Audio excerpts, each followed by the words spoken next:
सहना भवतु सहनौ भुनक्तु अवीर्यङ्करवावहै तेजस्विनावधीतमस्तु मा विद्विषावहै। ॐ शान्ति शान्ति शान्तिः। सदाशिवसमारम्भां शङ्कराचार्यमध्यमाम् अस्मदाचार्यपर्यन्तां वन्दे गुरुपरम्पराम्। ॐ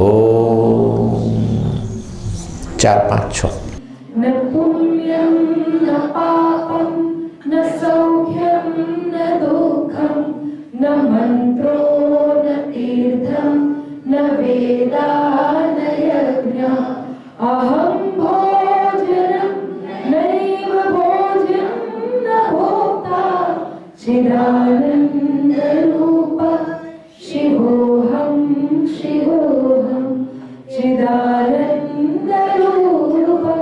शिवोऽहं शिवोऽहं। न मे मृत्युशङ्का न मे जातिभेदः पिता नैव मे नैव माता न जन्म न बन्धुर्न मित्रं गुरुनैव शिष्यः चिदानन्दरूप शिवोऽहं शिवोऽहं चिदानन्दरूप शिवोऽहं शिवोऽहं। अहं निर्विकल्पो निराकाररूपो विभुर्व्याप्य सर्वत्र सर्वेन्द्रियाणां सदा मे समत्वं न मुक्तिर्न बन्धः चिदानन्दरूप शिवोऽहं शिवोऽहं चिदानन्दरूप शिवोऽहं शिवोऽहं चिदानन्दरूप शिवोऽहं शिवोऽहम्।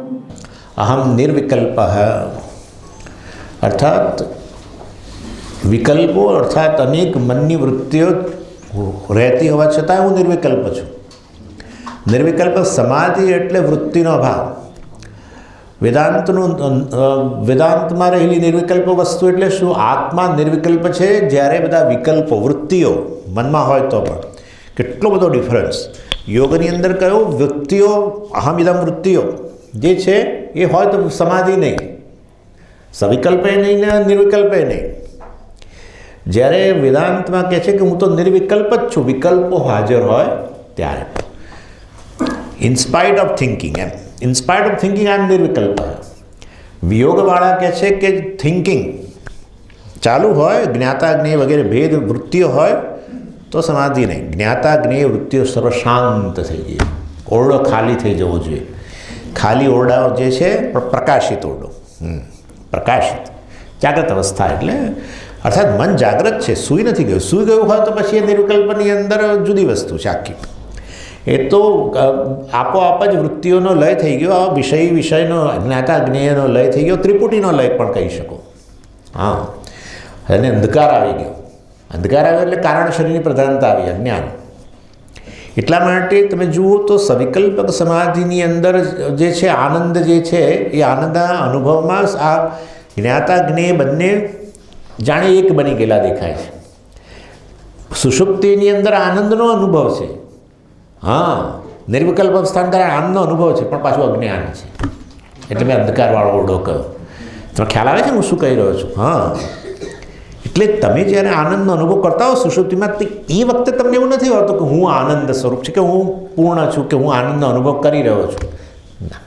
જાગો ત્યારે કહો, કારણ કે કારણ શરીરની પ્રધાનતા છે ત્યાં, એટલે અંધકાર છે। અંધકાર એટલે અજ્ઞાન, અજ્ઞાનને કારણે ખબર નથી। જ્યારે નિર્વિકલ્પક સ્થિતિ જે છે, નિર્વિકલ્પક સમાધિ જે છે એની અંદર તો વાસ્તવમાં સર્વ ઇદમ વૃત્તિનો બાદ થતાં હવે અહમ વૃત્તિનો કોઈ રોલ ના રહ્યો। એટલે મન જાગ્રત છે પરંતુ અહમ વૃત્તિ જાણે શમી ગયેલી છે, બીજ અવસ્થામાં આવી ગઈ છે। અને ત્યારે વાસ્તવની અંદર એટલે તમને શું લાગે મારાથી અન્ય કશું છે નહીં, હું એક અદ્વિતીય છું, આ પ્રકારનો અનુભવ થાય। અને એ રીતે વાસ્તવમાં બહુ સુંદર વસ્તુ છે નિર્વિકલ્પ સમાધિ. પરંતુ નિર્વિકલ્પ સમાધિનો અનુભવ એ કેવળ એક સમયની મર્યાદામાં હોય છે. તમે એમાંથી બહાર આવો ત્યારે વળી પેલું અજ્ઞાન હાજર હોવાને કારણે વળી પાછા વિકલ્પો ઉત્પન્ન થાય અને અહમ અને ઇદમ વચ્ચેનો ભેદ તમને સત્ય લાગે. આ જગત મારાથી ભિન્ન છે, હું જેનાથી ભિન્ન છું, હું જ્ઞાતા છું, એ જ્ઞેય છે, આવો પ્રકારનો ભેદ સત્ય લાગે. કારણ પેલું અજ્ઞાન હોવાને કારણે શરીર વગેરે સાથેના તાદાત્મ્ય પાછું એ થઈ જાય અને એને કારણે આ વસ્તુ એટલે જ્ઞાની જે છે એને શરીર સાથે તાદાત્મ્ય હોય. સમજો અહંકાર તો છે જ. હું હવે ક્લાસ લઈશ એમ કહીશ, હું જમવા જઈશ, હું ચાલવા જાઉં છું. સમજે આ જ્ઞાની આવું બોલે છે કે હું ચાલવા જઈશ. તમે તો કહેતા હતા આત્મા તો અકર્તા છે, અકર્તા હોય તો પછી એ તો કહે છે હું ચાલવા જાઉં છું, હું ખાઈ રહ્યો છું એમ કહે છે. તે તો પોતાને કરતા કહે છે. એ તો ખાલી અહંકાર તો મિથ્યા છે અને મિથ્યા અહંકાર રહેશે જ્યાં સુધી એનું પ્રારબ્ધ છે ત્યાં સુધી અહંકાર રહેવાનો છે. કારણ કે આમ પ્રારબ્ધ ભોગવવા માટે કોણ જોઈશે તો ખરો ને ભોગતા. એની દ્રષ્ટિએ ભોગતા મિથ્યા થઈ ગયો, પરંતુ ભોગતા છે વાસ્તવમાં. એટલે કેવો મિથ્યા ભોગતા? એ પ્રારબ્ધ છે ત્યાં સુધી. જીવન મુક્ત પુરુષ જે હોય, જુઓ જીવન મુક્તિનો અર્થ છે જીવતા મુક્તિ. જીવી રહ્યો છે ત્યારે મુક્તિનો અનુભવ કરનારો. તો મુક્તિનો અનુભવ કરી રહ્યો હોય તો જીવિત વ્યક્તિ હોય તો એને શરીર સાથે તાદાત્મ્ય હોય કે ના હોય? શરીર સાથેનું તાદાત્મ્ય કે ચૈતન્ય વિદાય જ લઈ લેતો તો શરીર નાશ પામી ગયું એવું ના હોય. એટલે વિધેય મુક્તિ તો બરાબર છે, પરંતુ આ શરીર વગેરેનું સાથેનું સામાન્ય તાદાત્મ્ય, આ બધું દૃગ્દૃશ્ય વિવેકમાં ઘણી ચર્ચા થઈ ગઈ. જે મિત્રો આપણા હતા એમની સાથે ક્લાસમાં જે લોકોએ સાંભળ્યું છે એ લોકોને ખબર છે કે શરીર સાથેનું સામાન્ય તાદાત્મ્ય રહે, પણ વિશેષ તાદાત્મ્ય હું શરીર છું એ પ્રકારનો જે ખ્યાલ જે અજ્ઞાનમાંથી જન્મેલો એ જતો રહ્યો. બાકી શરીરની અંદર અભિવ્યક્તિ થયેલી છે એને કારણે શરીર ચેતન છે, ચિદાભાસથી યુક્ત છે, અને માટે શરીરની ચેતનતા વગેરે છે અને એના થકી જ સુખ દુઃખનો અનુભવ પણ થવાનો છે. સ્થૂળ શરીર સૂક્ષ્મ શરીર સાથે બંને ચેતન રહીને જ અનુભવ કરે સુખ દુઃખનો. સુખ દુઃખનો અનુભવ કરવા માટે ચેતન તો હોવો જોઈએ. એટલે એ રીતે અહંકારનો જે છે એ અહંકાર ચાલુ રહે છે, પરંતુ મિથ્યા છે અને ખ્યાલ આવી ગયો છે. એટલે એ વસ્તુ અહીંયા આપણે સમજવાની. અને અહમ નિર્વિકલ્પ હોય એટલે નિર્વિકલ્પ અર્થાત હું આ પ્રકારનો વિચારધારા ચાલતી હોય, અહમ ઇદમનો ભેદ દેખાતો હોય, પરંતુ છતાં પણ એ વાસ્તવમાં ભેદ રહેલો નથી, વાસ્તવિક ભેદ નથી. જો અદ્વૈતનું જ્ઞાન જે છે એ દ્વૈતનો અનુભવનો બાદ નહીં કરી શકે. અદ્વૈતનું જ્ઞાન દ્વૈતના અનુભવનો બાદ નહીં કરી શકે. સમજ, મને અદ્વૈતનું જ્ઞાન છે તો પછી મને આ બધું જ ઓગળી રહ્યું છે ચિદાનંદની અંદર એવું થતું જાય, જ્ઞાન પ્રાપ્ત થતું જાય એટલે બધી વસ્તુ આમ પેલા મીણના પૂતળા જેમ ઓગળતા જાય એવી રીતે બધું આમ ઓગળતું જાય ને એક ચિદાનંદ દેખાય, આવું બધું નહીં હોય. આવો દ્વૈતનો અનુભવ થતો હોવા છતાં દ્વૈત મિથ્યા છે એ વસ્તુ એને ખબર છે અને એ દ્વૈતનો અનુભવ ચાલુ રહેશે. અદ્વૈતનું જ્ઞાન વાસ્તવમાં મિથ્યા દ્વૈતના અનુભવને રોકી શકે નહીં. એ બસ આટલું યાદ રાખવાનું. એટલે હું વત્તા 3 જ્ઞાતા, હું વત્તા જ્ઞેય, હું વત્તા જ્ઞાન વૃત્તિ બરાબર હું ચિદાનંદ, બરાબર ને? આઈ પ્લસ કોન્શિયસનેસ. આ બધું જે છે એ મતલબ ઉમેરવું કે ઘટાડવું કંઈ ફેર ના પડે. એટલે હમ નિર્વિકલ્પ, હું આ બધા વિકલ્પોથી મુક્ત છું. વિકલ્પો મારાથી મુક્ત નથી, પરંતુ હું આ સબ્જેક્ટ ઓબ્જેક્ટ બંનેથી મુક્ત છું. નહીં તો આમ સામાન્ય રીતે તો એવું હોય કે જો હું જ્ઞાતા હોઉં તો જ્ઞેય ન હોઈ શકું, હું જ્ઞેય હોઉં તો જ્ઞાતા ન હોઈ શકું. પરંતુ જ્ઞાતા અને જ્ઞેય બંનેના રૂપમાં જો હું રહેલો હોઉં તો બંનેથી પર છું નેચરલી, બરાબર છે ને? એટલે એ દ્રષ્ટિએ આ વસ્તુ અહીંયા કહેવામાં આવે છે. અને આ વસ્તુ આપણા અનુભવમાં છે. ડ્રીમ, સ્વપ્નવસ્થાની અંદર આવો અનુભવ કરો જ છો. એક જાગ્રત પુરુષ જે છે એ જ વાસ્તવમાં આ ઉપાધિ થકી જ્યારે સ્વપ્ન જગતનું નિર્માણ કરે ત્યારે સ્વપ્ન જગતનો જ્ઞાતા અને સ્વપ્ન જગતનો જ્ઞેય, સ્વપ્ન જગત મતલબ એ બંનેના રૂપમાં છે. એટલે જો હું જ વાસ્તવમાં સ્વામીજી બંનેના રૂપમાં હોઉં તો હું ખરેખર બનેલો છું બંનેના રૂપમાં? ના, તમે જ રહીને જ્ઞાતા જ્ઞેયના રૂપમાં જણાવો છો. એટલે જ્ઞાતા અને જ્ઞેય તમારાથી અભિન્ન છે પણ તમે એનાથી સ્વતંત્ર છો. ખ્યાલ આવે? પેલું મિથ્યા થઈ ગયું. સ્વપ્નનો જ્ઞાતા સ્વપ્ન પુરુષ અને અનુભવ કરનાર સ્વપ્ન જગત બંને મિથ્યા થઈ ગયું. જ્ઞાતા અને જ્ઞેય બંને મિથ્યા છે. જ્ઞાતા જ્ઞેય તમે જ છો, તમે જ્ઞાતા જ્ઞેય નથી. આ રીતે ટ્રાન્સેન્ડિંગ. આ ટ્રાન્સેન્ડ એટલે વાસ્તવમાં આનાથી અતીત થવું, ઉપર ઉઠવું એટલે બીજું કશું નહીં. કેવળ સત્યતાને તમે સમજો કે સત્યની દ્રષ્ટિએ, સત્યતાની દ્રષ્ટિએ, રિયાલિટીની દ્રષ્ટિએ હું સત્ય છું એ મિથ્યા છે. એ મારામાં લય પામી જાય છે, હું એમનામાં લય પામતો નથી. વાસ્તવમાં મારું જ મિથ્યા અભિવ્યક્તિ છે. શું? સ્વપ્ન જગતનો જ્ઞાતા અને સ્વપ્ન જગત બધું કેવળ હું જ છું અને હું એનાથી પર છું. જેવી રીતે તમે ઘડાઓ છે, એ ઘડાઓને તમે ગણતરી કરો તો અનેક છે, પરંતુ તમે માટીની ગણતરી કરો તો અદ્વિતીય છે. એટલે આવી રીતે વાસ્તવમાં એટલે માટી જરૂર કહી શકે કે હું નિર્વિકલ્પ છું. જ્યારે ઘડાના રૂપમાં રહી હોય કે અન્ય રૂપમાં, કુંડા વગેરેના રૂપમાં રહેલી હોય, પણ છતાંય વાસ્તવની અંદર એ રૂપમાં રહેલી હોય, આવા બધા વિકલ્પો નામરૂપ હાજર હોય અને માટી આવું કે. એટલે ઘડાએ વાસ્તવમાં સમજીએ, આ જ્ઞાની ઘડો શું બોલે? જ્ઞાની ઘડો છે ને આવું બોલે કે વાસ્તવમાં સર્વ જે બધા પદાર્થો છે, જે બનેલા પદાર્થો નામરૂપ જે છે, એ નામરૂપ હાજર હોય ત્યારે જ જ્ઞાની ઘડો એમ કે હું વાસ્તવમાં શું છું? માટી છું અને અદ્વિતીય છું એવું કે. અર્થાત જો ઘડાઓ એમ માનતો હોય કે મારે માટી બનવા, હું માટી છું એવું જાણવા માટે મારે ભાગી જવું પડે, તૂટી જવું પડે, તો વાસ્તવમાં જો એ જ્ઞાન થયું નથી. અદ્વિતીયનું જ્ઞાન એટલે શું? કે આ બધા રૂપો હાજર છે ત્યારે જ વાસ્તવમાં માટી કહી શકે હું અદ્વિતીય છું. એટલે માટી પોતાની દ્રષ્ટિથી શું છે?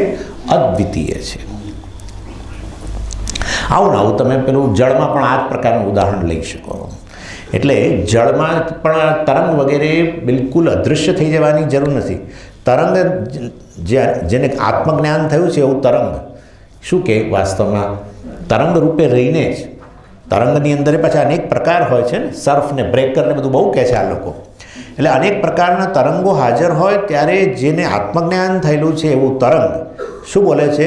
હું અદ્વિતીય જળ છું. સમજી ગયા?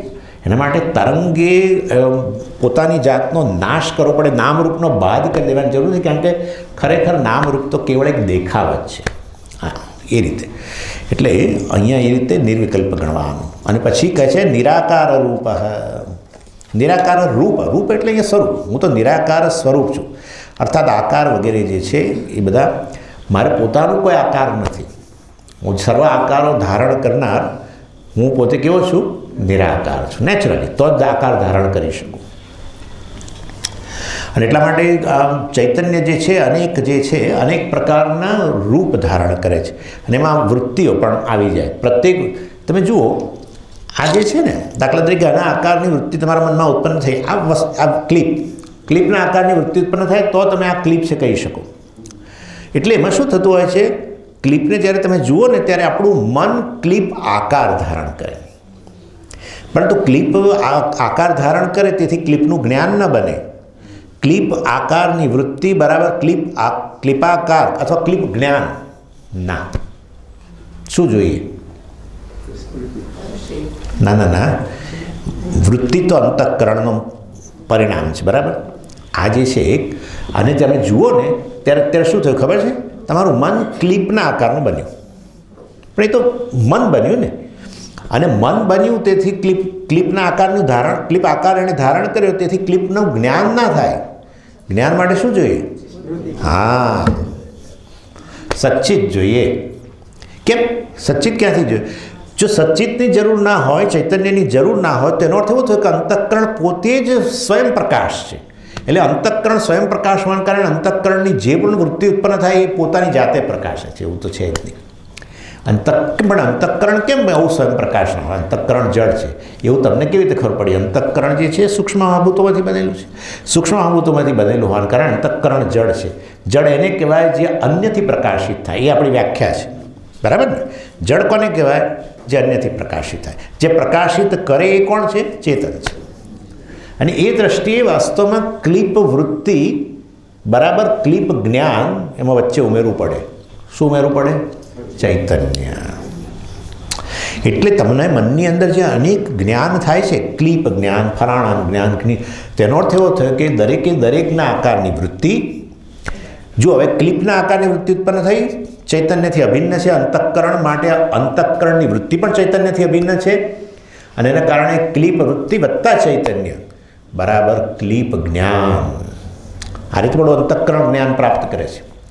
અને પછી એના આકારની વૃત્તિને બદલે હવે હું આ જોઉં તો આના આકારની વૃત્તિ આવી, બરાબર. ઘટાકાર વૃત્તિ વત્તા સચ્ચિત, બરાબર. સચ્ચિત ઉમેરી દેવાનું, કારણ કે ચૈતન્ય એ જ સત છે ને સત જ ચિત્ત છે. એટલે ઘટાકાર વૃત્તિ વત્તા સચ્ચિત ઘટક જ્ઞાન. પછી પુષ્પાકાર વૃત્તિ વત્તા ચૈતન્ય પુષ્પ જ્ઞાન. આ રીતે વાસ્તવની અંદર અનેક પ્રકારના જ્ઞાન ઉત્પન્ન થાય છે. હવે આગળ જુઓ, જો કેવું મજાની વસ્તુ છે કે ક્લિપ વૃત્તિ વત્તા સચ્ચિત બરાબર ક્લિપ જ્ઞાન. પછી આ મૂકી દઈને આ જોઉં ત્યારે આનો અંશ પણ હોતો નથી. ઘણીવાર શું થાય તમને ખબર છે, આ લોકો આવી વસ્તુની અંદર ઘી ભરતા હોય, ઘણીવાર ઘી ભરો તમે, પછી જ્યારે બીજામાં ઠાલો તો પેલામાં પછી બધું થોડું તો રહી જાય ને. તેવી ક્લિપ વૃત્તિ વત્તા સચ્ચિત, તો ક્લિપ જ્ઞાન થયું. પછી હવે આને જોયું ત્યારે આનો અંશ પણ નહીં. એટલે આ સચ્ચિત મને લાગે છે ટેફલોન જેવું છે. પેલું ટેફલોન કોટેડ પેલી શું મેં કહ્યું હતું તમને, નોનસ્ટિક. હા, નોનસ્ટિક છે. નોનસ્ટિક કશું અંશ પણ નહીં તો શું થાય, આને જોઈ રહ્યા હોય ત્યારે થોડું આ પણ અંદર દેખાય કંઈક. આવું થતું નથી. એટલે આ જો આવવાનું છે, જો આગળ સર્વેન્દ્રિયાણા વગેરેમાં કહેશે. એટલે સમજીએ આત્માની અસંગતા એટલે શું? આ અસંગતા છે કે આત્મા કશી જ વસ્તુઓ જે છે એનાથી એને કોઈ સંબંધ નથી. એટલે આ વસ્તુ ઉમેરાય, ક્લિપ વૃત્તિ વત્તા સચ્ચિત હતું, ક્લિપ જ્ઞાન થયું. હવે ક્લિપ ને તમે બિલકુલ જોઈ નહીં તો સચ્ચિત રૂપે રહ્યું, ક્લિપ વૃત્તિ જતી રહી સમજો તો સચ્ચિત રહ્યું. બીજી વૃત્તિ ઉમેરાઈ, ઘટવૃત્તિ ઉમેરાઈ તો ઘટ જ્ઞાન થયું. પછી ઘટવૃત્તિ જતી રહી, સચ્ચિત રહ્યું. સમજ્યા તમે? સચ્ચિત રૂપે રહીને જ આ રીતે આ બધી મિથ્યા વૃત્તિઓ રૂપે રહીને મિથ્યા જ્ઞાન બધું મિથ્યા જ્ઞાન. બુદ્ધિમાં આપણે જે જ્ઞાન ઉત્પન્ન થાય છે બધું આ રીતે મિથ્યા જ્ઞાન છે. કારણ કે વૃત્તિઓ મિથ્યા છે. કેમ? કારણ કે અંતઃકરણ મિથ્યા છે. મિથ્યા છે એટલે શું? કારણ કે અંતઃકરણનું અસ્તિત્વ અને ભાસવા પણ કોને કારણે છે? આત્માને, સચ્ચિતને કારણે. એટલા માટે તો સચ્ચિતને સાક્ષી કહીએ છીએ. સચ્ચિતને સાક્ષી શાના સંદર્ભમાં કહે છે? આ બધી વૃત્તિઓના સંદર્ભમાં. વૃત્તિઓનો પ્રકાશક છે. એના થકી જ પ્રત્યેક વૃત્તિ જ્ઞાન વૃત્તિ બની જાય છે અને કે જ્ઞાન બની જાય છે. પરંતુ વાસ્તવની અંદર એમાં પોતે કંઈક જોડાતો નથી. એટલા માટે જે તે વૃત્તિની સાથે વૃત્તિમાં તમે વિચાર કરો, વૃત્તિમાં સચ્ચિત એટલે શું ખબર તમને? જેવી રીતે તરંગના કણની અંદર શું રહેલું છે? જળ. એવી રીતે વૃત્તિની અંદર સંપૂર્ણપણે શું રહેલું છે? સચ્ચિત. એવું ના માનશો કે વૃત્તિ સાથે જોડાય છે એટલે આ રીતે આ સચ્ચિત અને આ વૃત્તિ દાખલા તરીકે આ રીતે નહીં. સચ્ચિત વૃત્તિ સંપૂર્ણપણે જ્ઞાન વૃત્તિ બની વૃત્તિના કણની અંદર સમગ્ર અંતઃકરણ જ ચૈતન્યમાં રહેલું છે. બધી વસ્તુઓ ચૈતન્યમાં રહેલી છે પણ અહીંયા આપણે એની વાત કરીએ. એટલે વાસ્તવની અંદર એમાંથી જે ઉદ્ભવે છે અને એની પ્રત્યેક વૃત્તિ પણ સમજ જાણે કે સચ્ચિતમાં બોળેલી. આવું ઠીક નથી પણ ચાલો. જાણે પેલું રસગુલ્લું હોય છે ને, કે રસગુલ્લું એની અંદર કેવું પેલું ચાસણીમાં ડૂબે એવું. ત્યાં તો વળી પાછું કંઈક પેલું છે, પેલું શું તમે કહો એ પેલો છિન્ન એ જે ના ચાસણી સિવાય પણ પેલું ગુલ્લું તો ખરું જ ને. અહીંયા તો એ નહીં, કારણ કે સચ્ચિતથી બહાર કોઈ વસ્તુનું અસ્તિત્વ જ નથી. અને એ રીતે વાસ્તવમાં મિથ્યાવૃત્તિ વત્તા સચ્ચિત, એટલે આ સચ્ચિત જ એને આપણે જ્ઞાન કહેતા હોઈએ છીએ. ક્વોલિફાઈડ, અને અંગ્રેજીમાં આ લોકો ક્વોલિફાઈડ કોન્શિયસનેસ કહે. ક્વોલિફાઈડ કોન્શિયસનેસ, જ્ઞાન એટલે બીજું કશું નહીં. ક્વોલિફાઈડ કોન્શિયસનેસ, નામરૂપ ઉમેરાયું ને, જે તે નામરૂપ ઉમેરાયું. એટલે પોટ કોન્શિયસનેસ આપણે કહેવું. આ એ જરા પેલું અંગ્રેજીમાં સહેજ સરળ પડે છે કહેવાનું, એટલે કહું છું. અહીંયા કે અંગ્રેજીનો દેખાવ નથી કરતો પણ કહું છું. કોન્શિયસનેસ, હું કોન્શિયસ એટલે સચ્ચિત, પરંતુ એમાં આ નામરૂપ ઉમેરાય તો એ જ્ઞાન બની જાય. ઘટ જ્ઞાન, પટ જ્ઞાન, ફલાણા જ્ઞાન, ઢીકણા જ્ઞાન. અને જ્ઞાન વૃત્તિ જતી રહે તો સચ્ચિત જ કોન્શિયસ ચિદાનંદ જ રહે. ખ્યાલ આવે તમને? કારણ કે વસ્તુ મિથ્યા છે માટે એનું અસ્તિત્વ શેમાં છે? ચૈતન્યમાં છે. ભાષે છે શેમાં? ચૈતન્ય. એ રીતે. એટલે આ રીતે ચૈતન્ય જે છે બધા જ રૂપ નામરૂપને નું અતિક્રમણ કરીને રહેલો છે. નામરૂપ એ જે છે એ ચૈતન્યનું અતિક્રમણ કરીને રહેલા નથી, પણ ચૈતન્ય કે ચિદાનંદ વાસ્તવમાં એ પ્રત્યેક નામરૂપનું અતિક્રમણ કરીને રહેલો છે. એટલે એનો અર્થ એવો થયો કે જે તે રૂપ કે આકાર જે છે એ આકારના રૂપમાં ચૈતન્ય જ છે, પરંતુ એ પોતે કેવો છે? નિરાકાર છે. સમજાય છે હું શું કહું છું? જે તે રૂપ ઘટનો આકારની વૃત્તિ, ઘટાકાર વત્તા ચૈતન્ય, એ જ વાસ્તવમાં જે પૂરેપૂરો વ્યાપેલું છે આ ઘટવૃત્તિને, ઘડાને વ્યાપેલું છે. પણ ઘટવૃત્તિને હું તો મને અંતઃકરણના સંદર્ભમાં કહું છું. ઘટવૃત્તિ જે છે એ ઘટવૃત્તિનો કણે કણ સચિત જ છે, અને એ રીતે વાસ્તવની અંદર આ વૃત્તિ મિથ્યા છે, ઘટવૃત્તિ મિથ્યા છે. એટલે પોતે નિરાકાર રહીને અનેક આકાર, અનેક વૃત્તિઓના રૂપમાં જણાય છે. પ્રત્યેક વૃત્તિ જે છે એ વાસ્તવની અંદર સચ્ચિત છે, પણ સચ્ચિત વાસ્તવની અંદર એ બધા જ આકારો કે વૃત્તિઓથી, રૂપથી એ પર છે. અને આકારની વૃત્તિ ઉત્પન્ન થાય એની સાથે તમારા મનમાં એની સાથે જોડાયેલું નામ પણ ઉત્પન્ન થાય. તરત જ આ ઘટવૃત્તિ ઉત્પન્ન થાય એટલે તમારા મનમાં શું આવે? ઘડો, એમ નામ પણ આવે. એટલે નામરૂપ જે છે એ નામરૂપમાં પૂરેપૂરો વ્યાપેલું હોવા છતાં પણ સચ્ચિત પોતે કેવું છે? રૂપવિહીન છે, નિરાકાર છે, એમ કહેવાનો આશય છે. સર્વ આકારોને ધારણ કરનાર પોતે આકાર વગરનો છે, ફોર્મલેસ કોન્શિયસનેસ. અને આકાર વગરનો હોય તો કેવો હોય? અનંત હોય. વસ્તુનો આકાર ન હોય, જેમ કે અવકાશનો કોઈ આકાર જણાતો નથી, તો અવકાશને આપણે કેવું કહીએ છીએ? અનંત કહીએ છીએ. એટલે અહમ નિર્વિકલ્પ, અહમ નિરાકાર, મારું કોઈ વિશેષ આકાર વગેરે નથી. સર્વેન્દ્રિયાણામ સર્વત્ર અહમ, આગળ કહે છે સર્વેન્દ્રિયાણામ સર્વત્ર. સર્વેન્દ્રિયાણામ ષષ્ઠી વિભક્તિ. સર્વ ઇન્દ્રિયો, સર્વ ઇન્દ્રિયો એટલે કેટલી ઇન્દ્રિયો? આપણી શ્રોત્રેન્દ્રિય, ચક્ષુરેન્દ્રિય છે વગેરે, એ 5 ઇન્દ્રિયો છે, જ્ઞાનેન્દ્રિયો. સર્વેન્દ્રિયાણામ એ આ 5 ઇન્દ્રિયોના, પછી આગળ કશું દેખાતું નથી, સર્વત્ર કહ્યું. સર્વત્રનો અર્થ થાય છે એવરીવેર, બધી જગ્યાએ. બધી ઇન્દ્રિયોના બધી જગ્યાએ જે છે તે હું છું એમ કહે છે. એટલે બધી જગ્યાઓના બધું, એટલે બધી ઇન્દ્રિયોના બધી જગ્યાએ એટલે શું? પણ બધી ઇન્દ્રિયોના વિષય, બધી ઇન્દ્રિયોના વિષયો રૂપે અથવા વિષયોમાં. કારણ કે સર્વત્ર છે ને સપ્તમી વિભક્તિ છે. સપ્તમી વિભક્તિ એટલે લોકેશન જાણે, અને વિષય સપ્તમી અહીં કહેવાય. સર્વ ઇન્દ્રિયોના વિષયો જ પણ જે છે એ સર્વ વિષયોની અંદર હું જ રહેલો છું. એટલે આ જુઓ, હવે આ એક કલ્પના કરો. આ એકચ્યુઅલી આ મેડિટેશન આજ મારે લેવું હતું પણ નથી લઈ શક્યો, હવે ભવિષ્યમાં લઈશ. આ એક મેડિટેશન તમારા લોકોએ કરવા જેવું છું, ખાલી એનું વર્ણન કરું છું. એક અંધારા ઓરડાની અંદર એક ઘડો પડેલો છે, માનો, અને ઘડાની અંદર 5 કાણા કરેલા છે, બરાબર? અને એની અંદર મોટો ઘડો, આ તો નાનો છે, મોટો ઘડો કોઈ લાવવાની જરૂર નથી. આ તો એટલે નહીં તો નીચેથી માટલી લઈ આવે એ મૂકી દઈએ, એવું નથી કરવું. પરંતુ એ 5 આ ઉદાહરણ છે ને, મેં નથી આપેલું, દક્ષિણામૂર્તિ સ્તોત્રની અંદર આચાર્ય શંકરે આપેલું છે. આ બધા ઉદાહરણ બહુ સુંદર ઉદાહરણ છે. નાના છિદ્ર ઘટોદર સ્થિતમઃ દીપ પ્રભા ભાસ્વરમ જ્ઞાન યસ્ય ચક્ષુરાદિ ઇન્દ્રિયૈ બહિઃ સ્પંદતે જાનામિ ઇતિ. જુઓ, એના પરથી જ મેં મેડિટેશન બનાવ્યું છે એકચ્યુઅલી. એટલે આ ઘડો જે હોય એ ઘડાના 5 છિદ્રો, અંધારા ઓરડામાં ઘડો પડેલો છે, એની અંદર એક દીવો છે. તો શું થાય કે આ 5 છિદ્રોમાંથી કિરણો, બરાબર, પ્રકાશ એ બધે રહેલા, અને એના માર્ગમાં જે વિષય આવે એ પ્રકાશિત થાય, બરાબર? એટલે અને આ ઘડો પ્લાસ્ટિકનો છે એવું માનો, જાણી જોઈને કહું છું તમને, પ્લાસ્ટિકનો ઘડો. એ પ્લાસ્ટિકના ઘડામાં મૂકાતો છે, માનવામાં શું વાંધો છે? આપણે તમારે કેમ મૂકવો છે? પ્લાસ્ટિકનો ઘડો હોય ને એટલે 2 વસ્તુ થાય.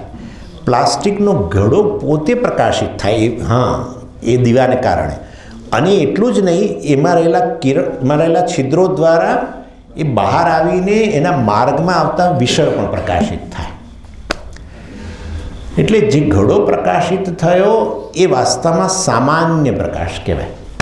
અને એના છિદ્રો દ્વારા બહાર આવી રહેલો પ્રકાશ જે છે એ પ્રકાશ વિશેષ પ્રકાશ છે, કારણ કે બીજા વિષયોને પ્રકાશિત કરે છે.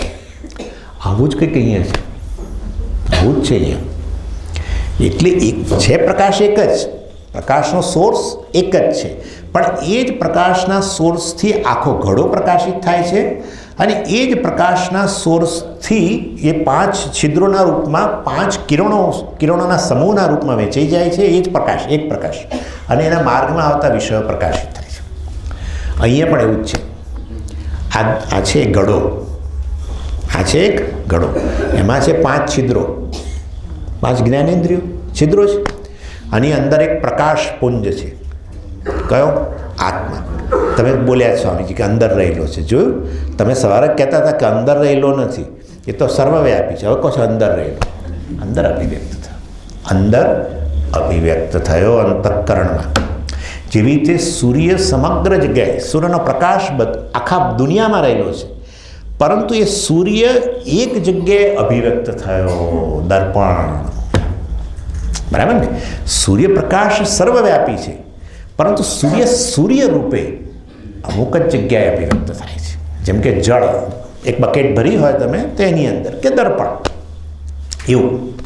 એવી રીતે આત્મા સર્વવ્યાપી છે, પણ એ આત્મા આ અંતઃકરણ રૂપી દર્પણમાં અભિવ્યક્ત થયો. માટે દીવો અંદર રહેલો છે, એ રીતે કહું છું. હવે એ જે દીવો અંદર રહેલો છે એ આ શરીર રૂપી ઘડાને પણ પ્રકાશિત કરે છે. એ તો મેં તમને આ સવારના એમાં જ કહી દીધું કે શરીરમાં ચેતનતા છે કે નહીં? છે જ ચેતનતા. શરીર જડ છે અત્યારે કે ચેતન છે? ચેતન જ છે. શરીરમાં ચેતનતા વ્યાપેલી છે. એટલા માટે તમે મને ખાલી અહીંયા ઉપર વાળને અડો ને તો મને કેમ અડ્યા? કેમ? કારણ કે તમે મારા વાળને અડો છો, એ પણ હું એનાથી સભાન છું. મતલબ કે નખથી માંડીને વાળ સુધી હું વ્યાપી ગયો છું. એટલે સમગ્ર ઘડો અંદર રહેલા દીવાથી પ્રકાશિત થઈ રહ્યો છે, સામાન્ય પ્રકાશ.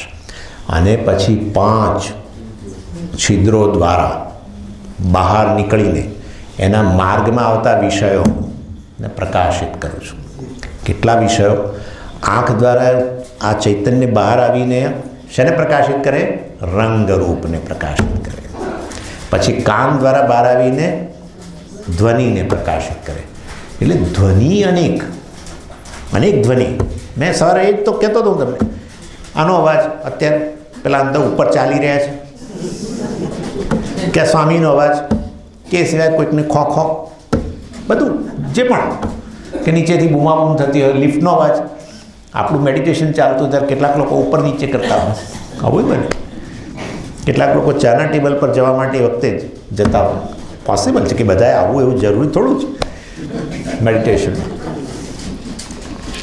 ઇન શોર્ટ, વિષયો અનેક છે અને એ વિષયો શેનાથી પ્રકાશિત થાય છે? ચૈતન્યથી પ્રકાશિત થાય છે. ચૈતન્યને કારણે, ચૈતન્યની સન્નિધિને કારણે પ્રકાશે છે ને એનું અસ્તિત્વ નક્કી થાય છે. સ્વામીજી, તો સૂર્યના પ્રકાશે ને માટેનું અસ્તિત્વ નક્કી થાય છે. ભાઈ, સૂર્ય અને સૂર્યના પ્રકાશમાં પ્રકાશથી બધી વસ્તુઓ ચૈતન્ય પ્રકાશથી પ્રકાશે છે. સૂર્ય છે કેવી રીતે ખબર પડી? સ્વામીજી, મને ખબર છે. આવી ગયું ચૈતન્ય પ્રકાશથી પ્રકાશે છે બધું જગત છેવટે. એનીવે, એટલે આવું ધ્યાન કરવાની જરૂર છે કે આ સમગ્ર શરીર ચેતન છે, ઘડા સમાન છે, પ્લાસ્ટિક ઘડા જેવું, અને એ સતત પ્રકાશિત થઈ રહ્યું છે મારી સન્નિધિને કારણે, ચૈતન્યની સન્નિધિને કારણે. અને એ ઇન્દ્રિયો રૂપી છિદ્રો દ્વારા બહાર આવીને જગતના વિષયોને પ્રકાશિત કરે છે. એટલે એ વિષયો જે રંગરૂપ છે બધા અનેક છે. વિષયો એટલે અનેક. કારને પ્રકાશિત કરે છે, મુક્તાત્માને પ્રકાશિત કરે છે, અને ટેબલને પ્રકાશિત કરે છે, વગેરે અનેક રંગરૂપ. અને કાન દ્વારા એ જ ચૈતન્ય પુંજ બહાર આવીને અનેક ધ્વનિને પ્રકાશિત કરે છે. પછી જીહ્વા દ્વારા બહાર આવીને અનેક સ્વાદને પ્રકાશિત કરે છે. નાસિકા દ્વારા એ પુંજ બહાર આવીને અનેક ગંધને પ્રકાશિત કરે છે. અને આ તગિન્દ્રિય દ્વારા અનેક સ્પર્શ વિષયોને, એટલો બધું કે વસ્તુ બરાબર છે, ઉષ્ણને બધો સ્પર્શ એ તો ખબર પડે જ, પરંતુ કોમળ કઠણ એ બધું ખબર પડે, અને કોમળતામાં ભેદ પાછો.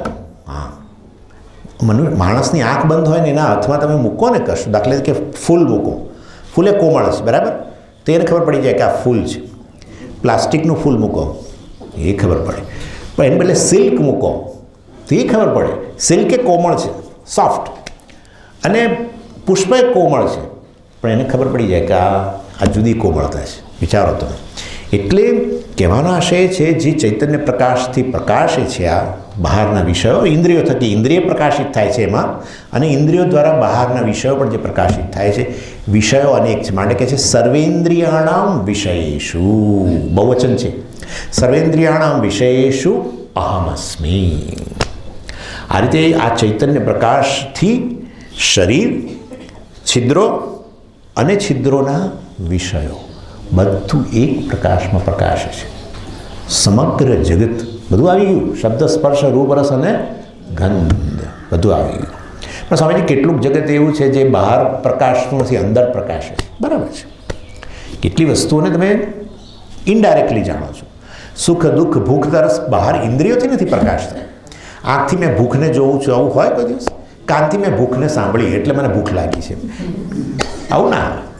એટલે દેશકાળ અને સુખ દુઃખ વગેરે છે, બીજી બધી લાગણીઓ તમારી, ક્રોધ વગેરે બધું એ કંઈ ઇન્દ્રિયોથી થોડું પ્રકાશે છે. એટલે અંતઃકરણમાં પણ જે પ્રકાશી રહ્યું છે એ પણ વાસ્તવમાં ઇન્દ્રિયોથી જ પ્રકાશી રહ્યું, આ ચૈતન્યથી જ પ્રકાશી રહ્યું છે. આમ સમગ્ર જગત જે છે એ વાસ્તવની અંદર આ આત્મપ્રકાશમાં પ્રકાશિત થાય છે, અને એના દ્વારા એનું અસ્તિત્વ પણ નક્કી થાય છે.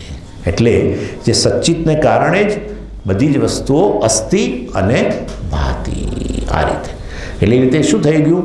એ ચૈતન્યથી જગત કેવું બની ગયું? અભિન્ન બની ગયું. કારણ કે એનાથી સ્વતંત્ર એનું અસ્તિત્વ સિદ્ધ થતું નથી. જો સ્વતંત્ર અસ્તિત્વ હોય તો ભિન્ન હોય બંને, એ રીતે. એટલે અહીંયા સર્વેન્દ્રિયાણામ સર્વત્ર, સર્વત્રનો અર્થ સર્વ વિષયેષુ, અર્થ કરવાનો. સર્વત્ર એટલે બધે, બધે એટલે બધા વિષયોમાં. સર્વેન્દ્રિયાણામ સર્વત્ર, બધી જ ઇન્દ્રિયોના વિષયોની અંદર સંપૂર્ણપણે હું જ વ્યાપ્ત છું. આમ છે ને, આમ ઇનડાયરેક્ટલી કહી દીધું બધું મિથ્યા છે, પતી ગયું. That's it. સર્વેન્દ્રિયાણામ સર્વત્ર અહમસ્મી. અને એનું કારણ આપે છે વિભુર વ્યાપ્ય. એટલે સર્વેન્દ્રિયાણામ સર્વત્ર વ્યાપ્ય અહમસ્મી. બધી જ ઇન્દ્રિયોના બધા જ વિષયોમાં વ્યાપીને જ હું રહેલો છું. અને વ્યાપેલું એટલે કેવું? વ્યાપેલું એટલે કેવું? મારું શરીરને પેલી શાલ ઢાંકે એવી રીતે વ્યાપેલું, કે પેલું જળ તરંગને વ્યાપે છે એવું? જળ તરંગને વ્યાપે છે એવું. એનાથી સ્વતંત્ર એનું અસ્તિત્વ નથી, એવી રીતે ગણવાનું. સારું છે કે આપણને જુદા જુદા કાન નથી, નહીં તો હા, સારે ગમ સાંભળવા માટે એક પ્રકારના કાન, પછી ઋષભ સાંભળવા માટે બીજા કાન જોઈએ, એવું નથી. વિષયો અનેક, સારે ગમ પદની સાથે ચાલતું હોય તે સાંભળવા માટેના કાન એક, સ્વરો અનેક, અને એના આરો અવરો બધું અનેક, પરંતુ કાન જે છે એક જ વાસ્તવની અંદર. અને કાન સાંભળવાનું કરી શકે છે, કારણ કે કાન જો, એટલે આમાં શું છે, ઇન્દ્રિયો પ્રકાશિત થાય છે, અંતઃકરણ પ્રકાશિત થાય છે, અને પ્રકાશક બને છે. ઇન્દ્રિયો પણ પ્રકાશિત થાય છે અને પ્રકાશક બને છે. સમજ્યા ને? પ્રકાશિત થયેલું પ્રકાશક બને છે. એટલે દર્પણ પ્રકાશિત થાય છે સૂર્યપ્રકાશમાં, પછી પ્રકાશક બને છે. આવું. એટલે દર્પણનું ઉદાહરણ યાદ રાખવાનું. આ જગત જે પ્રકાશિત થાય છે એ વાસ્તવમાં એ રીતે નથી. જગત પ્રકાશિત થાય છે, પ્રકાશક નથી બનતું. ઇન્દ્રિય અને અંતઃકરણ, સૂક્ષ્મ શરીર પ્રકાશિત થાય છે ચિદાભાસને કારણે, પછી પ્રકાશક બને છે. સમજાય છે આ વસ્તુ કે નથી સમજાતી? સૂર્યનું પ્રતિબિંબ દર્પણમાં પડે છે, સૂર્યપ્રકાશમાં દર્પણ પ્રકાશે છે, સૂર્યનું પ્રતિબિંબ દર્પણમાં પડે છે, અને તેથી દર્પણ પ્રકાશક બને છે. સમજી ગયા? એવી રીતે અંતઃકરણમાં આત્માનું પ્રતિબિંબ પડે છે. ચાલો આવું રાખો, આત્માનું પ્રતિબિંબ પડે છે, ઇન્દ્રિયોમાં આત્માનું પ્રતિબિંબ પડે છે, અને પછી ઇન્દ્રિયોને મન પ્રકાશક બને છે. કોના? જગતના. જગત પ્રકાશિત થાય છે, પ્રકાશક નથી બનતું. સમજી ગયા? એટલે વાસ્તવમાં છેવટે પ્રકાશ એક જ છે, અસ્તિત્વ પ્રદાન કરનાર એક જ છે, અને એ છે સચ્ચિદાનંદ છે. હવે સમજાઈ ગયું ને વસ્તુ? છેલ્લે સમજાવ્યું સ્વામીજી. ઓકે. સર્વેન્દ્રિયાણામ વિષયેષુ સર્વત્ર અહમસ્મી. પછી કહે છે સમત્વમ, સદા મેં સમત્વમ. માટે હા, સદા મેં સમત્વમ એટલે શું? હું બધાની અંદર એક સરખો વ્યાપેલો છું. કોઈ માટે મને આસક્તિ નથી. એટલા માટે આનું એક બીજું રીડિંગ છે. આ શ્લોકમાં બીજું એક રીડિંગ છે અને એ રીડિંગમાં એમ કહે છે ન ચ અસંગતમ નૈવ મુક્તિર્મે મેય. અહીંયા આપણે જુદું રીડિંગ છે, સદા મેં સમત્વમ છે, મિનિંગ એક જ છે. આમાં શું થાય છે જુઓ, હું તમને ઉદાહરણ આપું. આકાશ જે છે પેટમાંય રહેલું છે, આકાશ અહીંયા રહેલું છે, થોડું ઘણું તો અવકાશ છે. અને અહીંયા છે આકાશ, અહીંયા છે, અહીંયા પણ છે. આકાશ પેલા ઢોલકમાંય રહેલું છે, આકાશ એરોપ્લેનમાંય રહેલું છે, આકાશ બહાર રહેલું છે. અનેક નામરૂપ સાથે આકાશ જોડાયેલું છે. કોઈ પણ નામરૂપ આકાશની બહાર નથી. બરાબર છે ને? બધા જ નામરૂપની અંદર અવકાશ એક સરખું વ્યાપેલું છે. એ નામરૂપ જે તે પ્રયોજન એ અવકાશ દ્વારા સિદ્ધ કરતા હોય, એ નામરૂપ અવકાશથી અભિન્ન હોય, પણ અવકાશ એ બધાથી સ્વતંત્ર છે. એટલે જે તે નામરૂપના જે તે ગુણધર્મો છે એના ભલે આકાશ એની અંદર વ્યાપીને રહેલું હોવા છતાં પણ એ ગુણધર્મોથી આકાશ પ્રભાવિત થતું નથી, અસંગ રહે છે. એ નામરૂપ પ્રભાવિત છે આકાશથી, મતલબ આકાશથી મર્યાદિત છે, પણ આકાશ જે છે એનાથી મર્યાદિત નથી, એનાથી પ્રભાવિત થતું નથી. એટલા માટે આ લોકો સ્પેસ પોલ્યુશન બોલતા હોય છે. ખોટી વસ્તુ છે. આકાશ ક્યારેય પોલ્યુટ થતું જ નથી. વાયુ થાય, આકાશમાં રહેલો વાયુ જે છે એ પોલ્યુટ થાય છે, આકાશ પોલ્યુટ થતું નથી. સમજી ગયા? એવું આત્મા જે છે એ નામરૂપના ગુણધર્મોથી, બધા જ નામરૂપો એનાથી અભિન્ન છે, એમનું કોઈ સ્વતંત્ર અસ્તિત્વ નથી. આત્મા એની અંદર પૂરેપૂરો વ્યાપેલો છે, મેં હમણાં કહ્યું તમને. પણ પૂરેપૂરો વ્યાપેલો હોવા છતાં એ નામરૂપથી લેશ માત્ર પ્રભાવિત થતો નથી. સર્વની અંદર એક સરખો વ્યાપેલો છે. આકાશ સરખું વ્યાપેલું છે, એક સરખું. એવી રીતે આકાશનું ઉદાહરણ નજીકનું ઉદાહરણ છે, પણ એ ઉદાહરણને છેવટેની મર્યાદા છે. કારણ કે જે તે નામરૂપ અને આકાશ એમ કરીને બે વસ્તુ તો ગણવી જ પડે ને. ઘડો અને ઘટાકાશ ને કે મહાકાશ, બે વસ્તુ તો ખરી જ ને. આ ઘડાને તમે આકાશ નહીં કહી દો, ઘડામાં અવકાશ રહ્યું છે એમ કહેશો. એમ કરીને અહીંયા બે વસ્તુ છે, પરંતુ અહીંયા તો બે વસ્તુ નથી. આત્માની વાત કરીએ છીએ, ચિદાનંદ જે પૂર્ણ છે. એટલે આ રીતે વાસ્તવની અંદર પ્રત્યેક નામરૂપમાં એક સરખો વ્યાપેલો છે. પ્રત્યેક તરંગ, મોટું નાનું ગમે તો એમાં જળ એક સરખું વ્યાપેલું છે. પરંતુ એ જળ જે છે એ તરંગના ગુણધર્મો, તોફાની તરંગ કે શાંત તરંગ, ઉમદા તરંગ, એવું બધું હોય ને, બ્રેકર ને પેલું સર્ફ ને આ ને તે, એના ગુણધર્મોથી પોતે પ્રભાવિત થતું નથી. એટલે અહીંયા કહ્યું સદા મેં સમત્વમ, હંમેશ માટે હું સરખો એટલે સમાન રીતે વ્યાપ્ત છું, અર્થાત હું પ્રભાવિત થતો નથી નામરૂપથી. ન મુક્તિર ન બંધ. પાછું ફરી આવ્યું, મારે મુક્તિએ નથી, મારે બંધન એ નથી. હું તમને ઉદાહરણ આપું. આમાં આપણા આચાર્ય ઉદાહરણ આપતા હોય છે. એક ગુરુકુળની અંદર એક શિષ્ય, કારણ કે છેલ્લે સ્વામીજી ઉદાહરણ આપી દો ને વાર્તા કહો, ચાલો વાર્તા કહી દઈએ એટલે પૂરું થઈ જાય કામ. એટલે એક ગુરુકુળની અંદર એક શિષ્ય, એક ગૌશાળા હતી છે ને, આપણે અહીંયા ગૌશાળા એવી રીતે, એ ગૌશાળાની કાળજી લેવાનું કામ પેલા શિષ્યને સોંપેલું.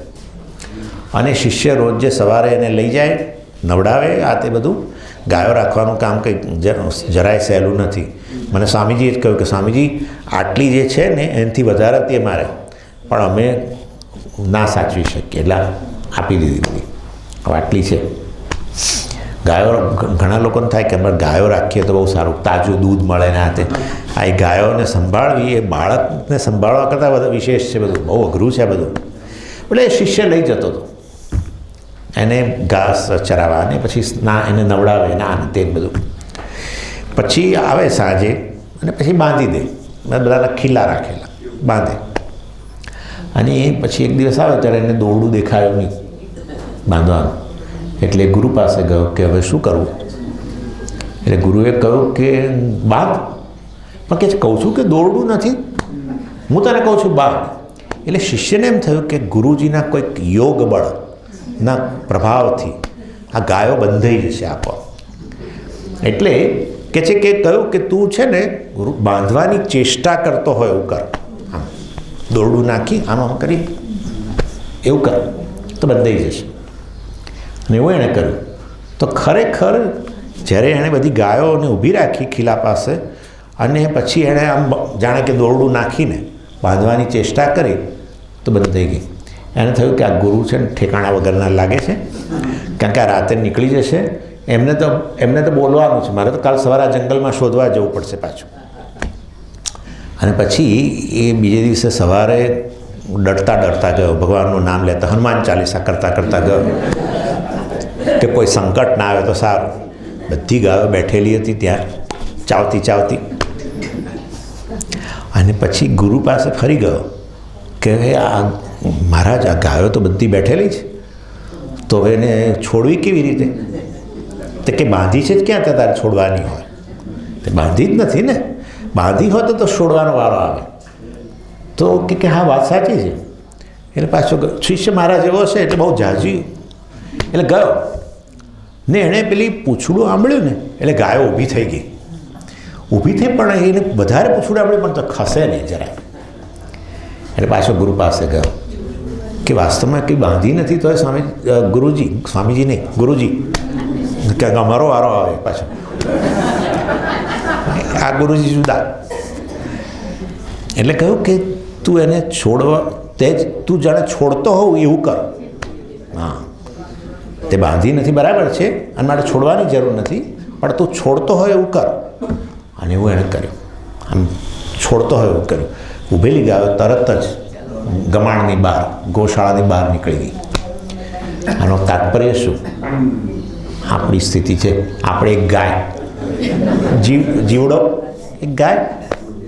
હું બંધનમાં છું, બંધાયેલો છું અને મારે છૂટવાનું છે. કેવું છે બંધન?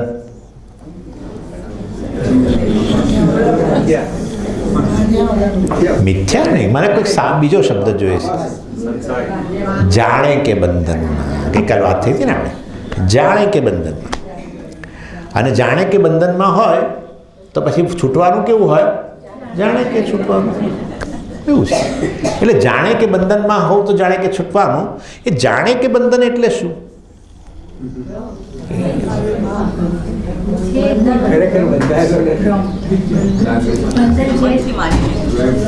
બરાબર બોલાઈ રહ્યું છે. પણ તોય જાણે કે બંધન, એ બંધનને એક શબ્દમાં કેવું તો કેવું કહી શકાય? ગઈકાલ કહ્યું જ મેં તમને, એટલે કહું છું. અધ્યાસ. વાત થઈ ને? બરાબર ને? સર્પને આપણે નિવૃત્ત કરવો હોય, પાછું લઈ આવો દોરડી. રજ્જુ પર સર્પ જે છે, સર્પને નિવૃત્ત કરવો તો શું કરવાનું? જ્ઞાનથી નિવૃત્ત થયો એટલે શું થયું? સર્પ જતો રહ્યો? ના, એ સર્પ જે છે, રજ્જુ પરનો જે અધ્યાસ હતો, એ સર્પનું શું થઈ ગઈ? નિવૃત્તિ થઈ ગઈ. સર્પ હતો જ નહીં એ પ્રકારે વસ્તુ આપણે જાણી, રજ્જુને જાણી, અર્થાત સર્પ હતો જ નહીં. પેલા આપણા એક મિત્ર હતા, એ કહેતા હતા કે સ્વામીજી પણ રજ્જુનું તો જ્ઞાન તો છે ને. જો એ રહ્યા રજ્જુનું જ્ઞાન. સમજો, આ રજ્જુ છે જ્ઞાન નહોતું, રજ્જુના સંસ્કાર છે. સમજ્યા? રજ્જુના સંસ્કાર છે. આ રજ્જુ છે એવું પહેલાં જ્ઞાન, ને પછી એના પર સર્પ નથી દેખાયો. આ તો સીધો શું દેખાયો? સર્પ. પછી જ્યારે એનું જ્ઞાન થયું ત્યારે તમે સીધું એને રજ્જુ કહ્યું, કારણ કે રજ્જુને તમે ઓલરેડી ઓળખતા હતા, રજ્જુને જાણો છો એમ. એટલે રજ્જુના સંસ્કારને કારણે પછી રજ્જુ છે એમ કહ્યું. પણ જ્યારે જોયું ત્યારે તો સીધો સર્પ જ જોયો. ખ્યાલ આવ્યો તમને હવે? એટલે એનીવે, એટલે અહીંયાથી નીકળ્યો ત્યારે એક જણે પૂછ્યું, પણ સ્વામીજી છેવટે સંસાર તો જાય છે ને મોક્ષ આવે છે ને? જેમ કે અત્યારે આપણે બધા અજ્ઞાન દશામાં છીએ, તો આપણને લાગે કે બંધનમાં છું, અને એ બંધન જશે અને પછી મોક્ષ આવશે. એટલે મેં કહ્યું કે જાણે કે એટલે શું? વાસ્તવની અંદર ખરેખર નથી. એટલે જાણે કે સંસાર છે અને જાણે કે મોક્ષ આવે છે. વાસ્તવમાં નિત્ય મોક્ષ છે, મુક્ત જ છું, પરંતુ આ રીતે અધ્યારોપને કારણે, આત્મવિષયક અધ્યારોપને કારણે આ શરીર મન બુદ્ધિનો, મિથ્યા શરીર મન બુદ્ધિનો અધ્યારોપ કરીને હું મારી જાતને બંધનમાં જીવરૂપે જાણું છું. મિથ્યા વાસ્તવની અંદર એ વસ્તુ, એ અધ્યારોપની નિવૃત્તિ ક્યારે થાય? અજ્ઞાનની નિવૃત્તિ થઈ જાય ત્યારે હું જાણી લઉં કે હું ખરેખર મુક્ત જ છું. બસ એટલે એ ખરું. એટલે મુક્તિ માટે જ્ઞાન જરૂર જોઈએ એટલું તો નિશ્ચિત છે, પરંતુ એ મુક્તિ નામની ખરેખર વસ્તુ આવતી નથી. હવે સમજી ગયા ને તમે? ખરેખર વાસ્તવની અંદર બંધન છે જ નહીં, પરંતુ જાણે કે બંધન છે, માટે જાણે કે આ ગાયોને જેમ છોડી, ખરેખર મુક્ત જ હતી ને ગાય મુક્ત જ હતી, પરંતુ પોતે બંધનમાં છે એવું ગાયને જે થઈ ગયેલું હતું એના માટે જાણે કે ગુરુઓએ પેલા શું શિષ્યએ એને જાણે કે છોડી, એવું છે. એટલે તમે બધા બંધનમાં છો એવું તમે માનો છો, વાસ્તવની અંદર ખરેખર તમે આ જ્ઞાનથી હું નિત્ય મુક્ત છું, સદાય મુક્ત જ છું, મુક્ત હતો, મુક્ત છું અને મુક્ત રહેવાનો છું. શેમાંથી? સંસારમાંથી. એવું તમે જાણશો. કેવી રીતે જાણશો? ચિદાનંદ રૂપ શિવોહમ શિવોહમ. એટલે સદામે સમત્વમ ન મુક્તિ ન બંધ. ઓલરેડી પહેલાં તો કહ્યું, ન મોક્ષ પુરુષાર્થના રૂપમાં કહ્યું, અર્થો ન કામ વગેરે, ન અર્થ ન કામ વગેરે. અહીંયા હવે આ કહ્યું કે મને તો મુક્તિએ નથી ને બંધને નથી, હું તો નિત્ય મુક્ત છું. આ મુક્તિ ને બંધન જાણે કે છે. જાણે કે બંધનમાં છું માટે શબ્દ વાપરવો પડે છે, જાણે કે મુક્તિ. બરાબર છે. આ સાથે આપણે આ સ્તોત્ર પૂરું કર્યું. તો સ્વામીજી હજુ તો ક્લાસ બાકી છે, એ હવે કરીશું. મને ખબર છે શું કરવું છે.